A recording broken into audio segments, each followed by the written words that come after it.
মতো চলছে ইসরায়েলের অপারেশন গিডিয়ন্স চ্যারিয়ট। তাদের বর্বর হামলায় রোববার ভোর থেকে এখন পর্যন্ত প্রাণ গেছে 125 ফিলিস্তিনির। আহত হয়েছেন আরও বহু মানুষ। নিরাপদ ঘোষিত আল মাওয়াইসিতেই প্রাণ গেছে কমপক্ষে 36 জনের। হামাস নির্মূলের অজুহাতে জনবহুল এলাকা ও হাসপাতালে চলছে নির্বিচার বোমাবর্ষণ।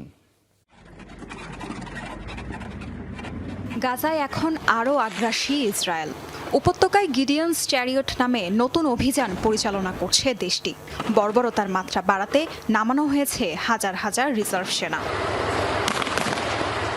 গত 3 দিন ধরে চলা এই নতুন অভিযানে প্রতিদিনই মৃত্যু হচ্ছে শতাধিক ফিলিস্তিনির। রোববার বোমা ফেলা হয়েছে কথিত নিরাপদ ঘোষিত অঞ্চল আল মাওয়াইসিতেও। এই দিনে উপত্যকা জুড়ে আগ্রাসন চালিয়ে মাত্র কয়েক ঘণ্টাতেই শতাধিক ফিলিস্তিনিকে হত্যা করেছে ইসরায়েলি সেনারা।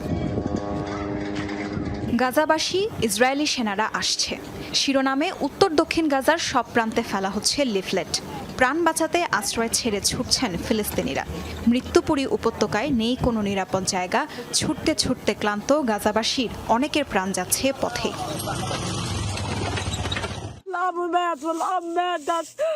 আল মাওয়াইসিতে এসে আশ্রয় নিয়েছিলাম। এখানেও ওরা হামলা চালাচ্ছে। যুদ্ধে বাবা মা দুজনকেই হারিয়েছি। আল্লাহর উপর সব ছেড়ে দিয়েছি, কিন্তু ওরা বাচ্চাদের কেন হত্যা করছে? নিষ্পাপ শিশুগুলো তো কিছু করেনি। ওদের এবার লজ্জা হওয়া উচিত। তাঁবুতে বসেছিলাম, কোথা থেকে যেন বোমা এসে পড়লো। রাতে ঘুমালে পরের দিন সকালে উঠতে পারবো কিনা জানি না। আমরা তো বেসামরিক নাগরিক, কোনো সন্ত্রাসী নই। তবে আমাদের উপর এভাবে বোমা ফেলা হচ্ছে কেন? আমরা শুধু একটু বাঁচতে চাই। হামাসের আস্তানা ধ্বংসের অজুহাতে টার্গেট করা হচ্ছে জনবহুল এলাকা ও গাজার হাসপাতালগুলো। উদ্ধার সরঞ্জাম না থাকায় ধ্বংসস্তূপের নিচে চাপা পড়াদের বের করে আনাও সম্ভব হচ্ছে না। গেল 18 মার্চ যুদ্ধবিরতির শর্ত ভঙ্গ করে গাজায় হামলা করে ইসরায়েল।